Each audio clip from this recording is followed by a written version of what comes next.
Ya, UMKM sama Putra kita naik kelas lagi Bu ya. Nah, kolaborasi sama rasa-rasa nih biar Jadi kelas lagi. ini salah satu UMKM yang kita upgrade lagi. UMKM ini bisa bekerja sama dengan restoran-restoran. Nah kebetulan sahabat saya ini, Bung Tomo ini punya restoran di Kebonjeruk.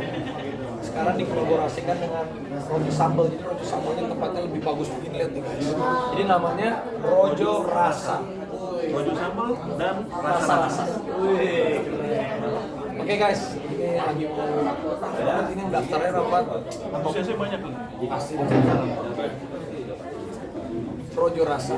Rojo. Aduh. Halo. Apakah ini pembukaan baru Ya, jadi ini adalah upgrade UMKM. Oke. Ini sama Putra kan dari awalnya. Put, lu mau kemana sih? Sini dulu dong. Sini aja. Hah? Mau berdiri aja, mau berdiri aja lah ya. Ya, sendiri aja. Gimana? Oke. Oke. Jadi Bebas, ah. ini adalah bentuk salah satu janji saya juga untuk naikin UMKM. Oke. Jadi yang tadinya Putra ini benar-benar kan awalnya dari kaki lima, Ya. kaki lima di daerah Kalibata, buka di Andara, terus bikin dari kaki lima kita bikin versi rukonya lah, tanda kutip versi ruko rumah makan kecil. Nah sekarang kita bikin naik kelas lagi, kalau di Bintaro ada namanya Rojo Setaman. Nah itu kalau yang sekarang kita membuka kolaborasi Rojo Sambal dengan kafe-kafe yang mau berkolaborasi sama kita untuk mengupgrade UMKM ini bisa berkolaborasi seperti ini. Sahabat saya ini, Bung Tomo punya restoran rasa-rasa di daerah Kebonjeruk. Nah ini kita ngobrol-ngobrol, kita cari racikannya. Kebetulan juga Bung Tomo ini sahabat saya. Iya Bung, kan kita seumur ya. Pak, saya udah kenalin lama banget lah, dari udah hampir 15 tahun lebih.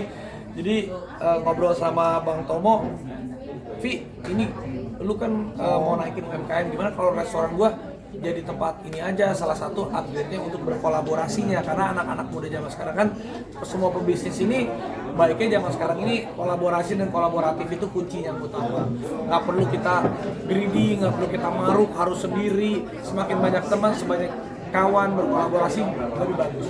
Jadi ini adalah salah satu contoh yang baru lagi, si Rojo Sambal UMKM berkolaborasi dengan restoran rasa-rasa. Jadi namanya Rojo Rasa.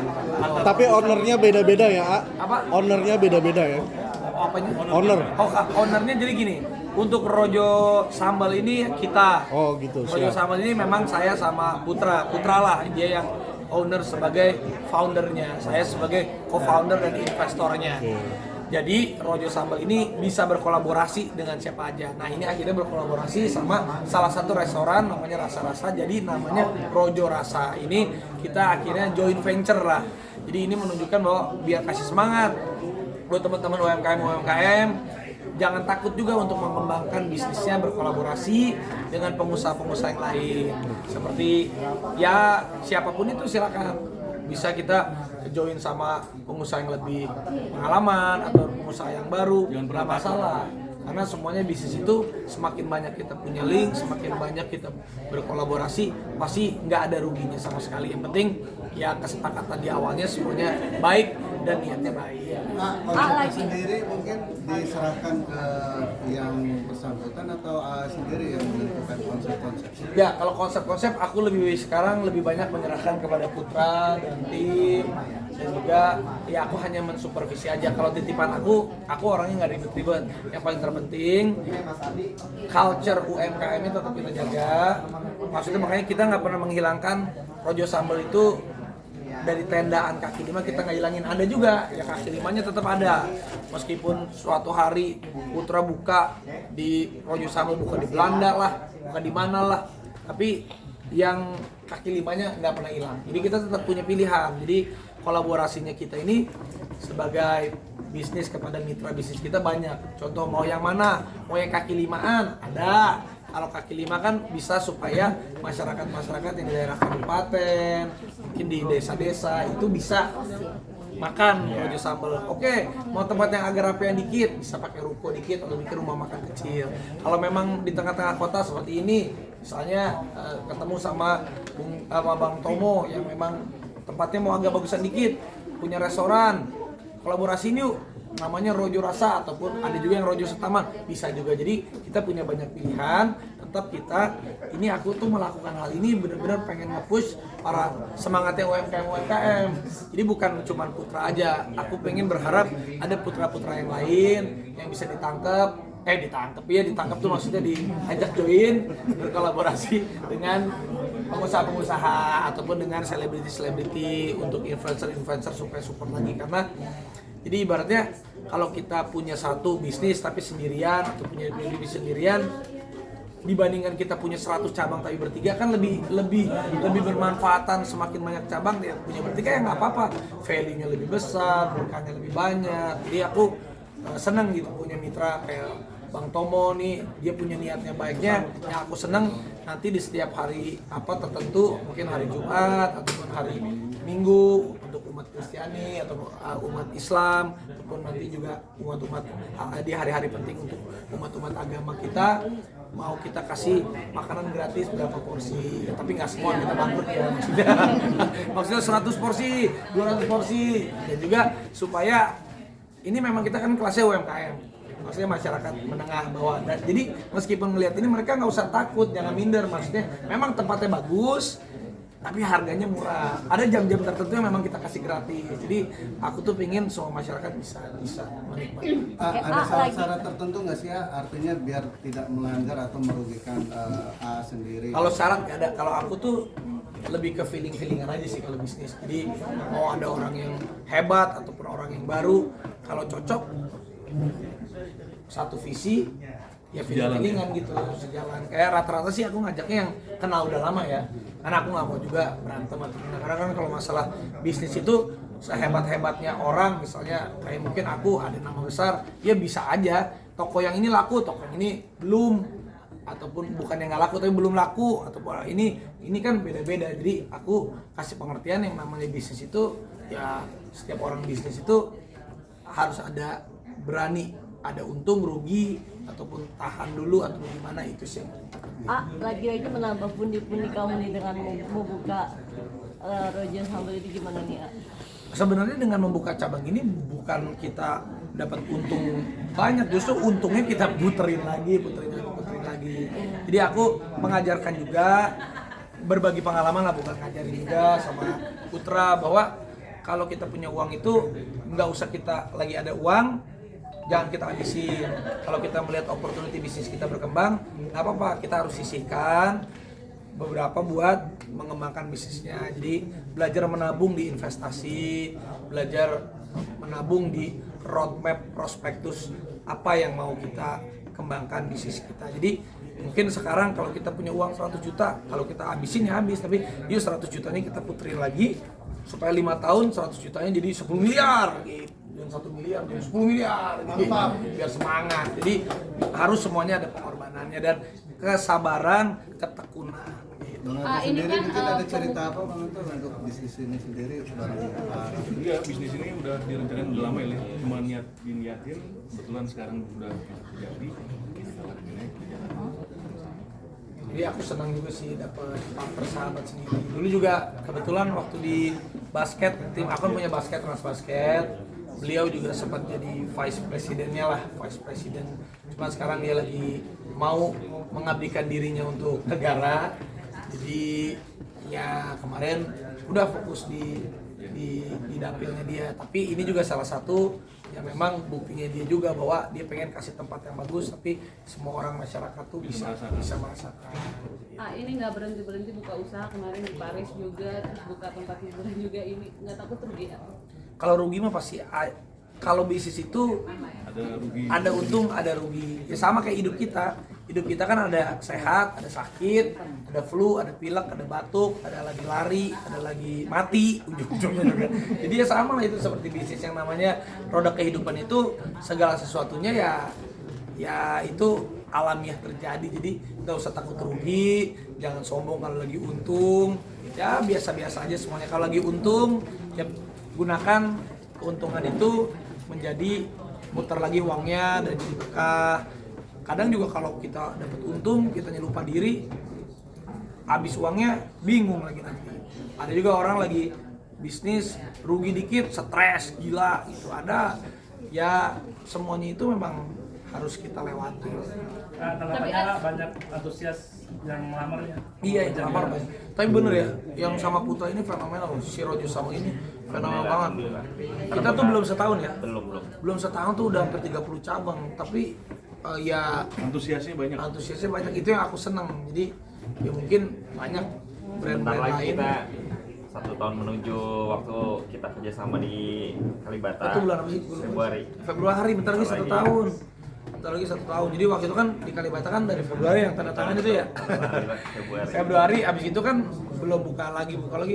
Setelah 3 bulan itu baru buka lagi. Jadi belum setahun lah kita buka, ini udah mau dari 30. Februari itu kita butuh proses panjang sampai di bulan setelah Lebaran baru buka outlet pertama Rojo Sambal tuh. Iya.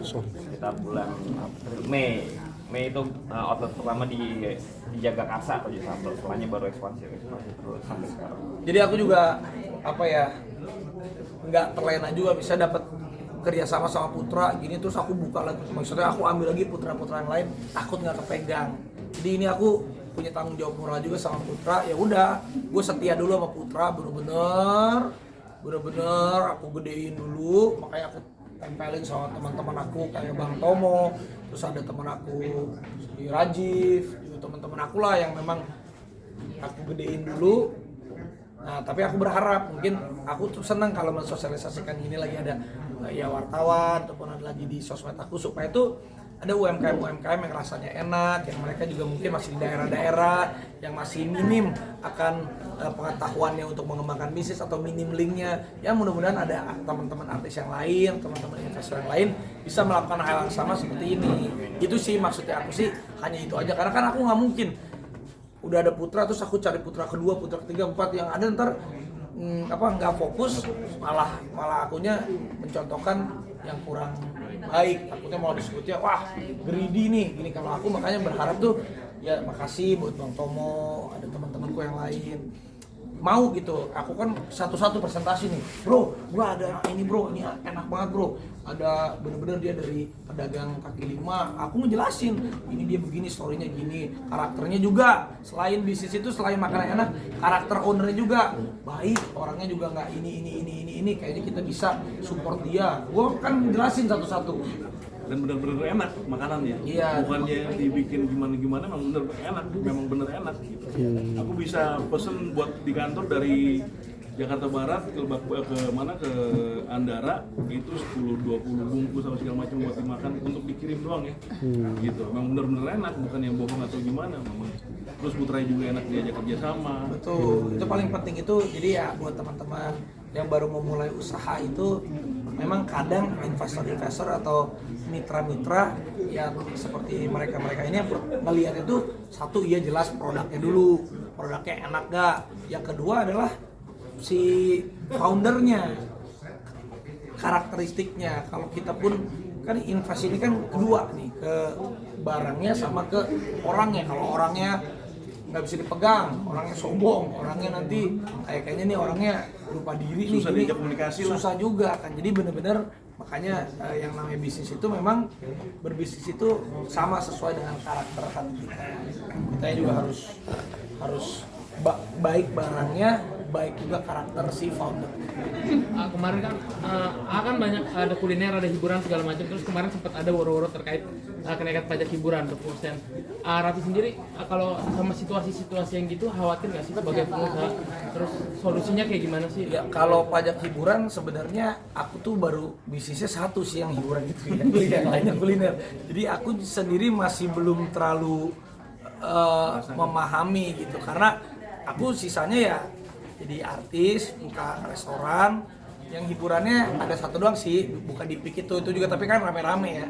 Tapi ya aku rasa sih, aku yakin ya pastinya juga pemerintah juga, Pak Presiden, semuanya pasti juga akan memberikan kebijakan yang paling terbaik lah buat semuanya. Karena kan ya ibaratnya strata manusia level A, B, C semuanya sama lah, pasti juga ingin mendapatkan yang terbaik. Aku sih itu aja sih. Dan juga pasti ya kalau masalah bayar pajak, ya semuanya juga pasti harus bayar pajak. Tapi yang pasti yang paling terbaik, yang nggak memberatkan kita juga gitu aja sih. Nah, gimana udah ngabisin berapa M mungkin selama ini jadi Ya percaya nggak percaya, kadang kita suka kayak sama Bang Tomo nih, kayak begini nih. Ini saking dia percayanya sama brand kita nggak keluar duit, bener nggak? Ini yang, Vi, gue percaya nih, udah nggak apa-apa, gue aja dulu nih. Tapi nanti setelah untung baru kita bagi, bisa begitu. Itulah namanya Harus ada trust ya. intangible value yang berbeda. Jadi senang aku. Jadi terkadang bisnis itu bukan hanya masalah valuasi di uang, tapi ada di kepercayaan. Ada yang namanya intangible value yang memang itu tidak bisa tidak bisa ditakar sama uang. Jadi ya mungkin karena brandnya, alhamdulillah makanya menjaga nama baik brand itu lebih dari segalanya. Kayak begini kan dia percaya, Vi, udah di tempat gua aja, udah tenang, gini nanti kita berkolaborasi. Wah, jadi bisnis itu banyak cara-caranya, makanya semakin banyak kita punya link, yang penting kita jujur, yang penting kita nggak nipu-nipu, yang penting semuanya transparan. Kalau gue bilang, ya bro gue bisanya gini, bro gini, ngomong di depan semuanya, jadi orang tuh menghargai. Punya banyak bisnis, tidurnya gimana? Maksudnya jaga kesehatannya gimana? Tidurnya tidur juga sih. Tidurnya Kepikiran nggak sih, kalau misalnya tidur malam, aduh ini bisnis gue banyak banget nih gimana? ya, tapi kan udah diserahkan ke teman-teman yang, makanya juga bisnis tuh harus kepercayaan tuh nomor satu. Nggak ada, aku selalu bilang mau mau tim bola, tim basket, tim bisnis, tim entertain, tim apa, aku bilang nggak ada Superman lah, ada super tim. Jadi kita memang harus mempercayakan ke orang-orang yang sudah kita lulus, kita seleksi untuk bisa menjalankannya. Kayak gini, emang aku 24 jam kan enggak, ya ada Putra, mungkin ada tim. Jadi memang kita harus bisa mendelegasikan ke orang yang kita percaya. Dan juga kita berpartner. 3 pertanyaan lagi sih. Kalau pembeda dengan Raja Sambal yang sebelumnya gimana? Gimana bro? Apa yang membedakan Rojo Rasa ini? Yang membedakan Rojo Rasa ini sekarang ini yang Tapi enak loh ini. menengah ke bawah ini kita bisa merasakan bersama juga di sini dengan adanya Rojo Rasa ini. Harga juga sama. aja. Harga nggak Namanya jauh. Raja Rasa apa Raja Sambal? Apa? Namanya Raja Sambal. Karena ini kolaborasi Jadi dengan Rojo rasa-rasa, ini kan namanya restorannya rasa-rasa. Sebelumnya kolaborasi lah sama kita, jadi Rojo Rasa gitu. Sambal dihilangin ya. Yang berbeda dari Rojo Sambal pada umumnya, karena kan kita kalau kolaborasi dengan rasa-rasa, jadi menu rasa-rasa masih ada di sini. Menunya Dan kita nanti tidak menutup kemungkinan menunya Rojo Sambal di